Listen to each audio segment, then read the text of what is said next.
Water tank യഥാർത്ഥത്തിൽ ആവശ്യമുണ്ടോ? നമ്മൾ വീടിന്റെ മുകളിലൊക്കെ വാട്ടർ ടാങ്ക് വെക്കും, എന്നിട്ട് പ്രഷറൈസ് ചെയ്യാൻ വേണ്ടിയിട്ട് അതിനൊരു പമ്പും വെച്ച് കൊടുക്കും. കാരണം ചിലപ്പോൾ വരുന്ന എന്താ പറയുക മുകളിലത്തെ നിലയിൽ എന്താ പറയുക ഷവർ പ്രഷർ കിട്ടാൻ വേണ്ടിയിട്ട് നമ്മൾ ഡൈവ് വാട്ടറിലൊക്കെ യൂസ് ചെയ്യാൻ വേണ്ടി വേണ്ടത്ര പ്രഷർ ഇല്ലെങ്കിൽ എന്താ പറയുക അത് കറക്റ്റായിട്ട് വർക്ക് ചെയ്യില്ല, നമുക്കത് കറക്റ്റായിട്ട് ആസ്വദിക്കാനൊന്നും പറ്റില്ല. പറഞ്ഞിട്ട് ഇപ്പോഴത്തെ ഒരു വിധം നല്ല കമ്പനികളിലൊക്കെ ഈ പറഞ്ഞവർക്ക് പ്രഷറൈസ് ചെയ്യുന്ന ഫീച്ചേഴ്സാണ് അവർ സജസ്റ്റ് ചെയ്യുന്നത്. ഓക്കെ, ഇല്ലെങ്കിൽ അത് എന്താ പറയുക അത്രയും പൈസ കൊടുത്ത് നമുക്ക് വാങ്ങുന്ന കാര്യമില്ല. പിന്നെ നമുക്ക് പ്രഷർ കിട്ടാൻ വേണ്ടി നമുക്ക് എന്താ ചെയ്യാൻ പറ്റുക, അതേപോലെ തന്നെ ഒരു ടവർ ഉണ്ടാക്കിയിട്ട് വെക്കാം.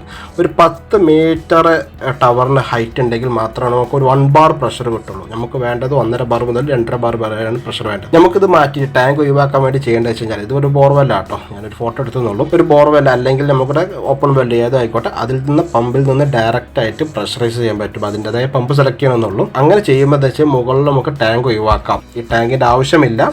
അതുപോലെ തന്നെ മുകളിലോട്ട് പൈപ്പിട്ട് കയറ്റും വേണ്ട.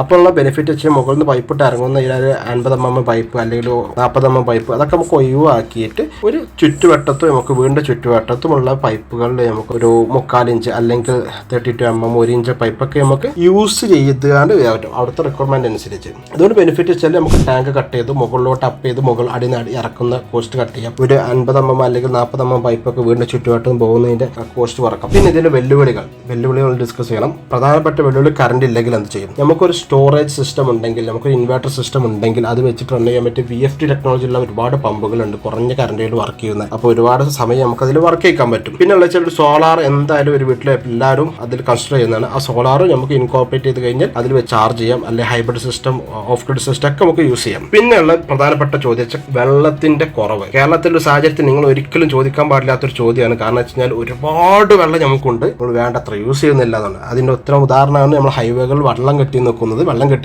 ചെറിയ മഴ പെയ്താൽ പോലും ഒരുപാട് വെള്ളം കെട്ടി നിൽക്കുന്നുണ്ട്. അപ്പോൾ നിങ്ങൾ ചെയ്യേണ്ടത് വെച്ച് കഴിഞ്ഞാൽ ഗട്ടർ വെള്ളം കളക്ട് ചെയ്യുക, നല്ല രീതിയിൽ ഫിൽട്ടർ ചെയ്യുക, കിണറിലോട്ട് ഇടുക എന്നുള്ളതാണ്. 3-4 വർഷം കൊണ്ട് നിങ്ങളുടെ ജലനിരപ്പ് നിലവിലുള്ളതിനായിട്ട് 2 ഇരട്ടിയാകും. ഒരുപാട് അനുഭവങ്ങളുണ്ട്. അത് കറക്റ്റായിട്ട് യൂസ് ചെയ്യുക. മൊത്തത്തിലൊന്ന് വീണ്ടും മൊത്തം നിങ്ങൾ വെള്ളം ഇടണമെന്ന് ആവശ്യമില്ല. നിങ്ങൾക്ക് കിണറിന് അടുത്തുള്ള കുറഞ്ഞ ഭാഗം യൂസ് ചെയ്താൽ പോലും ഒരുപാട് വെള്ളം ഉണ്ടാവും. ഞങ്ങൾ എന്താ ചെയ്യുന്നത് വെച്ചാൽ ഇലക്ട്രിക്കൽ പ്ലംബിംഗ് HVAC ഇതിന്റെ ഡിസൈനിങ് ആൻഡ് കൺസൾട്ടിംഗ് ആണ്, MEP കൺസൾട്ടിംഗ് എന്ന് പറയും. അപ്പോൾ ഇതുമായി ബന്ധപ്പെട്ട എന്തെങ്കിലും ഉണ്ടെങ്കിൽ കോൺടാക്ട് ചെയ്യുമല്ലോ. Thank you.